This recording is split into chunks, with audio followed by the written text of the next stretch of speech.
If you remember messing up the marching minigame, sailing the tiny Bronco, and chasing Sephiroth all around the world, then you grew up playing Final Fantasy VII. But which one, the 1997 original or the 2024 Rebirth? Well, in this video we're going to be comparing both games to highlight the similarities, differences, and changes between them. Now this video is kind of a second part to my Final Fantasy VII comparison series, with the first video comparing the FF7 remake to the Midgar section of the original. And just like with that video, I will be going into full spoilers for the new game, but will only cover up until the end of the first disc of the original. There is a lot to cover, so let's get straight into it. In the original game, we pick the story up right after the party leave Midgar. They stop off in the town of Calm, where Cloud tells his friends about his past with Sephiroth. 5 years ago, they arrived at Cloud and Tifa's hometown of Nibelheim to investigate a Marco reactor. And the cool thing about this section in the original is that you actually get to have Sephiroth in your party and see how powerful he is. After arriving, Cloud is free to explore the town for a bit. This includes breaking into Tifa's house and then stealing her underwear. The next morning, Tifa guides the party through the mountains to the Shinra reactor. Now technically, Rebirth starts in Zack's reality, but that part of the story is rather fragmented and sort of follows its own plot, at least until the end, so we'll leave it for now. On the other hand, Rebirth's Nibelheim flashback sequence is very faithful to the original, at least at the start. Sephiroth is in the party, but you actually get to play as him this time. You can still go into Tifa's house and you will get this reaction when you open her drawer. You asshole! There is also a playable piano.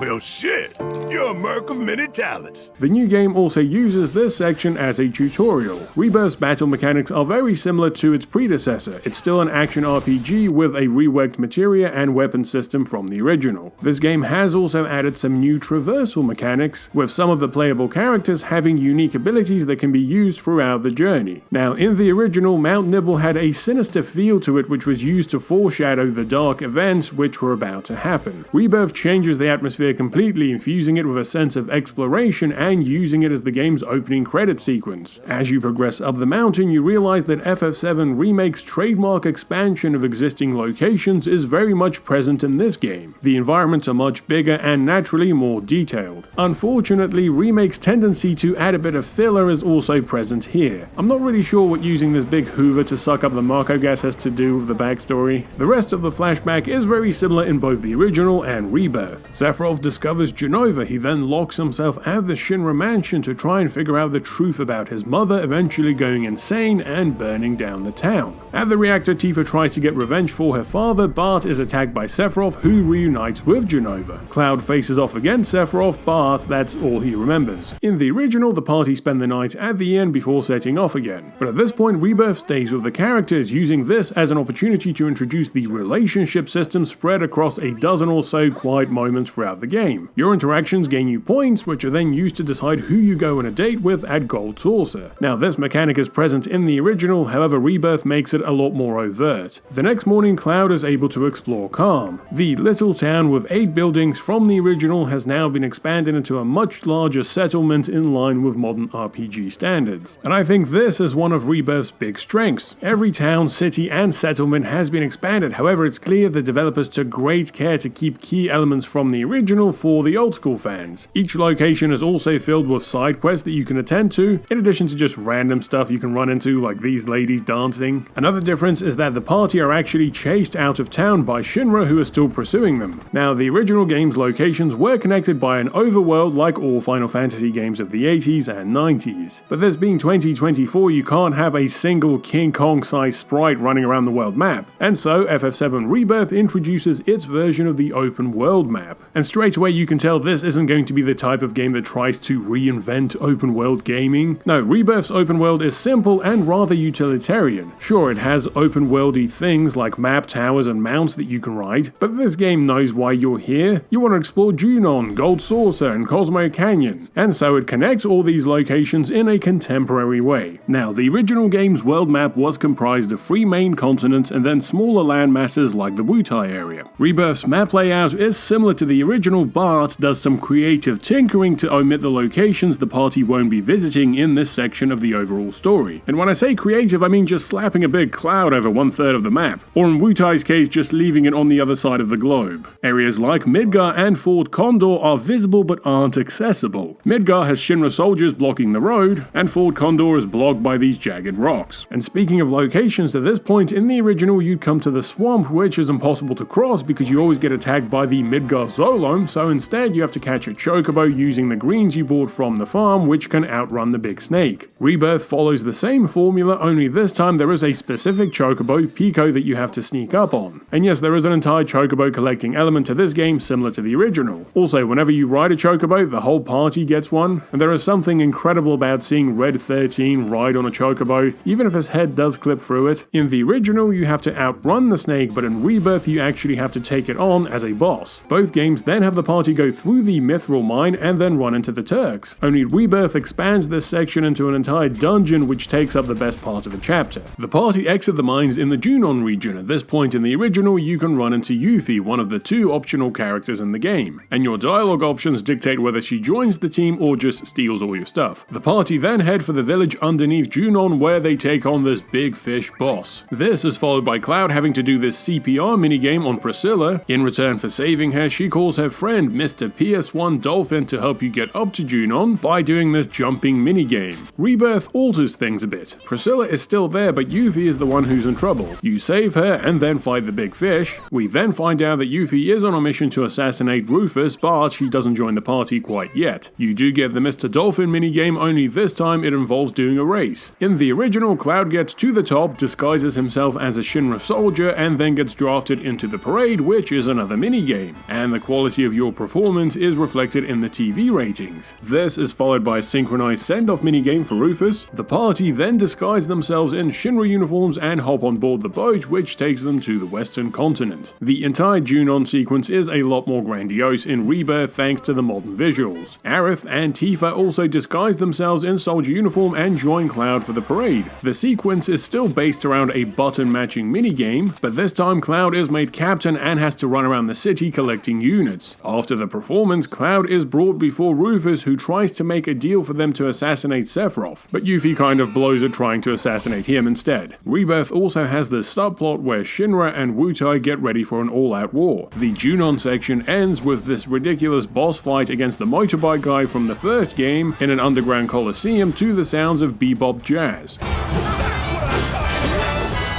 In the original, the party crossed the ocean stowed away on the Shinra boat. There is a nice Easter egg where you get to see Barrett dressed up in a little sailor's uniform and Red 13 disguised as a human soldier. In the new game, the boat is more of a cruise ship, and Remake also leans right into the Barrett and Red disguises. In fact, this time Red does an entire Michael Jackson routine to sneak into the Queen's Blood tournament held on board, which is a card battle minigame. That night, the ship is overrun by monsters which the party have to fight before Sephiroth shows up and unleashes the Genova monster. Now, in the original, the party dock at Costa del Sol, which seems to be what the Japanese developers imagined a western beach town would look like. Nothing like walking through water with your clothes still on. Rebirth expands Costa del Sol into a full-on beach resort with wheelies. The party engage in a bunch of different mini-games and side quests before hitting the beach, this time with a change of wardrobe. What a quirky little part of the game. Well, until Hojo shows up with groupies and then the good guys have to fight him still dressed in their beachwear. The chapter ends with the characters enjoying a nice sunset on the beach.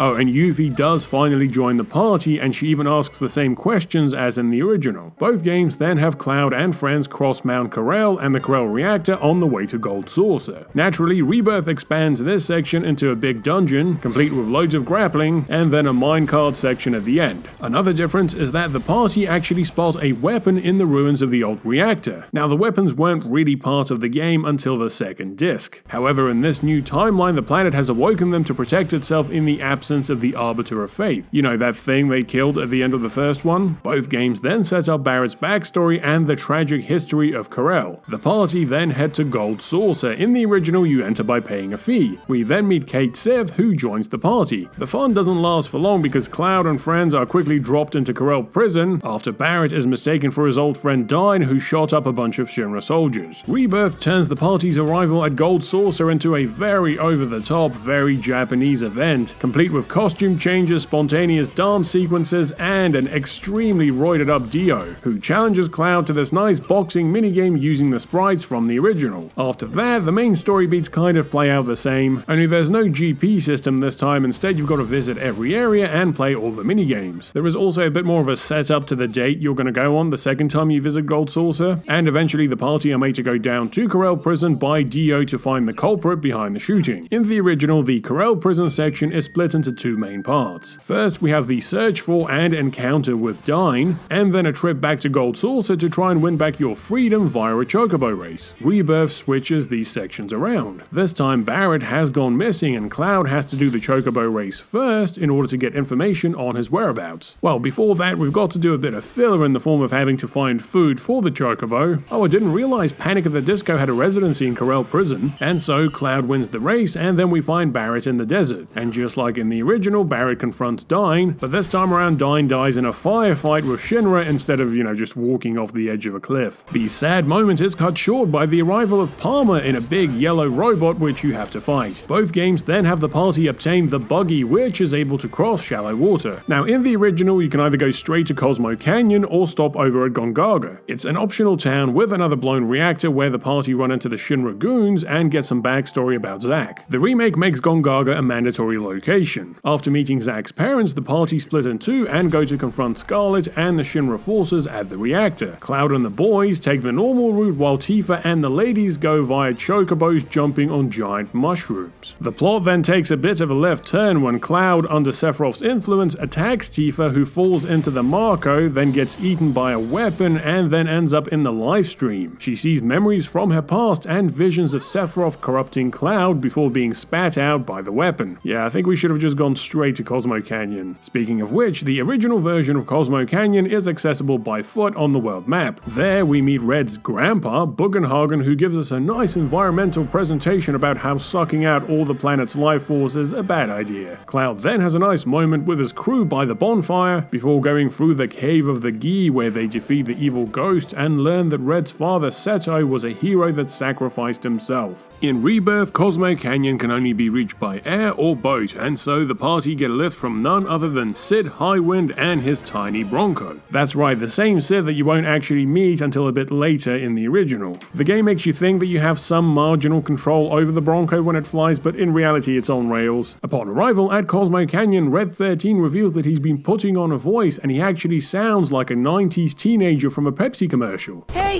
guys! It's me!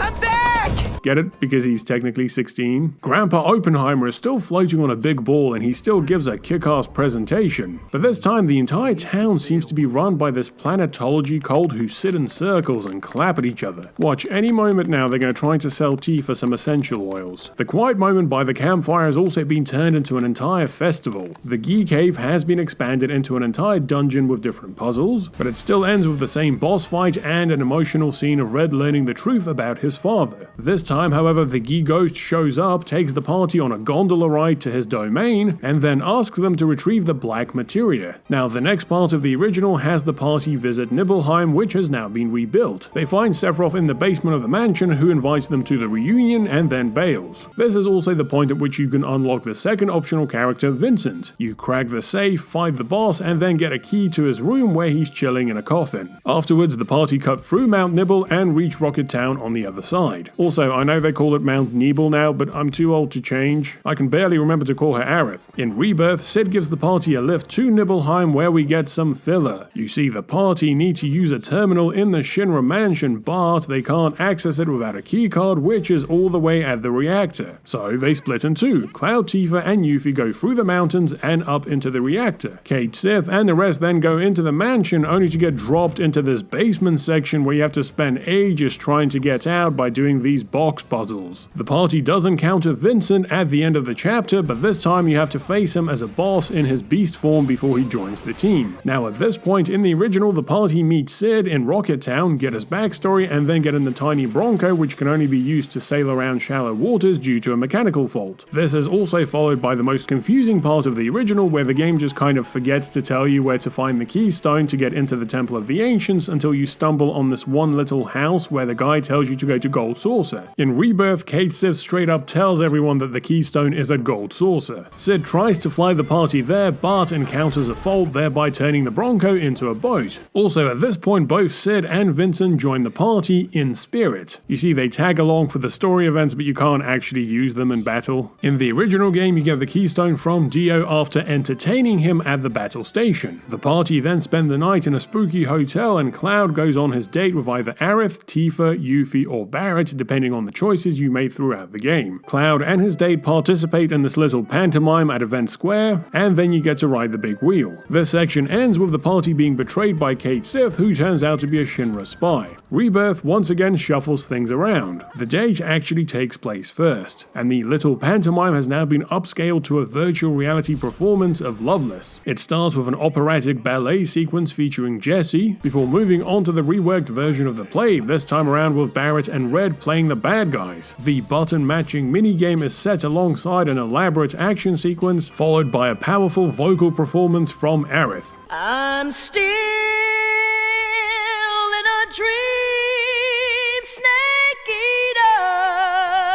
And now it's time for the most romantic part of the game, the wheel ride where you, oh no, I've got the lads. Turns out if your relationship doesn't reach the threshold with any of the main characters, you go on a date with the rest of these lonely bastards. Damn, why do these developers have to hit so close to home? The next day you get the keystone from Dio, only this time you have to fight Don Corneo and his men who are trying to do a takeover of Gold Saucer. This is followed by a boss fight with the Turks, and then another one with Rufus himself. Cait Sith then betrays the team and steals the keystone, and so the party decide to follow him and Shinra to the Temple of the Ancients. Now, the original Temple of the Ancients was comprised of this main maze area and then 3 puzzle sections, the rolling puzzle, the clock puzzle, and the door puzzle. The party finds Sephiroth, who reveals his simple yet genius plan: crash a giant meteor into the planet and then merge with it when it tries to heal itself, thereby becoming God. Sometimes my genius it's almost frightening. But to do all that, he needs the black materia from the temple. The party take on the big red dragon and then this wall before reaching the black materia. Unfortunately, taking it will cause the temple to shrink back inside it, but Cait Sith shows up and sacrifices himself to let the others flee. This temple is the last big dungeon of Rebirth, so naturally it's a long one. You're gonna spend a few hours doing these gravity puzzles, then these prayer puzzles, and also fighting a bunch of mini-bosses. But the real question I have is who keeps stocking up these vending machines in the temple? The party then come to the Room of Trials, where you play through a vision of each character's darkest moment, which is heartbreaking, especially this bit where you have to play as little Aerith looking for help. And this is a prime example of the great job that Rebirth does at fleshing out and developing each of the party members in the game. The rest of the temple section is pretty close to the original. Sephiroth shows up, you have to fight the bosses, get the black materia, and then escape thanks to Cait Sith. But this is where things really start to diverge between the two games. In the original, the temple disappears, Sephiroth then shows up and makes Cloud give him the black materia, manipulating the Genova genes inside him. In the process, Cloud attacks Aerith and then blacks out. He then has a vision where Aerith tells him that she'll be at the City of the Ancients trying to save the planet from Sephiroth. Cloud and the party then dig up the Lunar Hub, which grants them access to the city. He reaches Aerith and is manipulated by Sephiroth to try and attack her, however Cloud resists thanks to his friends. Unfortunately, Sephiroth then swoops down and finishes the job himself. The party fight and defeat this Genova boss. Cloud then drops Aerith's body into the water in an emotional scene that concludes the first disc. Now, the City of the Ancients section marks the end of Rebirth, and just like its predecessor, this game takes things in a different and rather complex direction at the end. Now, I'm going to do my best to summarize it, but to be honest, I'm still trying to figure it out myself. Sephiroth does manipulate Cloud to give him the black materia, but this time around he comes to his senses just in time to save Aerith from falling off these vines created by the Black Wisp Whispers, which are now controlled by Sephiroth. Cloud then blacks out, just like in the original. At this point, let's take a moment to finally talk about Zack, who's been having these little interlude chapters throughout the game. Zack's story is set in an alternate reality and starts with him saving Aerith from Shinra. He takes her and his version of Sleepy Cloud to Elmira's house, where they both recover while Zack, just like the player, tries to make sense of what the hell is going on. Zack runs into Biggs, who's been sent there from the original reality and eventually dies. He then gets a premonition from Marlene that Sephiroth is going to kill Aerith, and also learns that this version of the planet is out of Marco, so the end of the world is imminent. Poor Zack, he got the shittest reality going. Okay, back to Cloud, who wakes up in Zack's reality with Aerith, or is this a third reality where the world is also ending? Anyway, they go on a date which ends at the church, where Aerith gives Cloud her white materia and then sends him back so he could give it to his Aerith, whose white materia has been depleted by the Whispers. Just like in the original, Cloud and the rest of the crew go looking for Aerith at the City of the Ancients, but this time it's been taken over by Sephiroth and his evil Whispers. Cloud then finds Aerith praying and overcomes the pull to the dark side by stopping Sephiroth. Oh my god, he's gonna oh no, she's still dead. From this point on, the multiverse tumble dry really gets the spin cycle going. You see, Sephiroth's new plan is to rule over every reality, that greedy bastard. Cloud and Zack's realities converge for a little bit and they get to fight Sephiroth together, but then he turns into this big pregnant Russian doll Sephiroth with a tiny Sephiroth on his head. This thing then fights Zack, Cloud, and the rest of the party separately across multiple realities. Look, even the main characters are struggling to follow this. What in the hell is going on?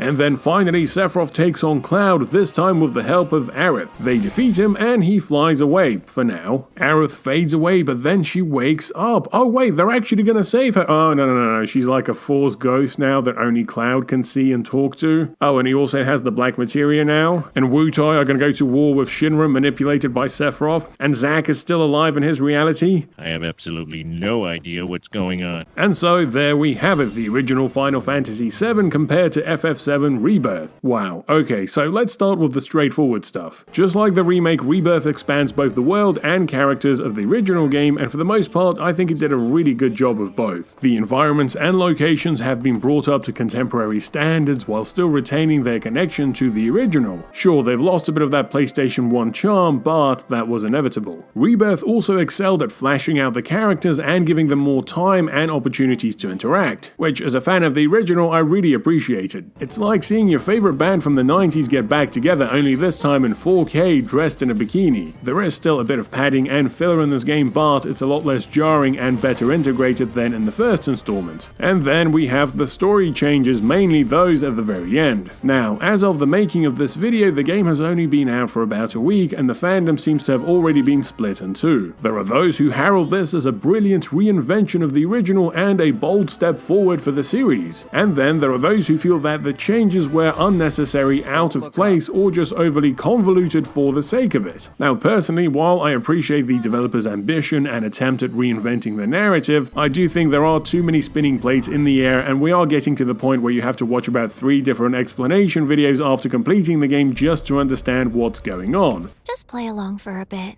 okay? But then again, Final Fantasy games have never really had straightforward stories, so maybe that's all part of it. But that's just my take. Please let me know your thoughts on how FF7 Rebirth compares to the original in the comments. Did you like the changes? What did you think of the ending? And where do you see it going in the final chapter? As always, thanks for watching, please consider supporting me on Patreon, and a big thanks to all my existing patrons. Also, if you've enjoyed this video, please like, subscribe, and hit the bell. Thanks for watching, and I'll see you next time.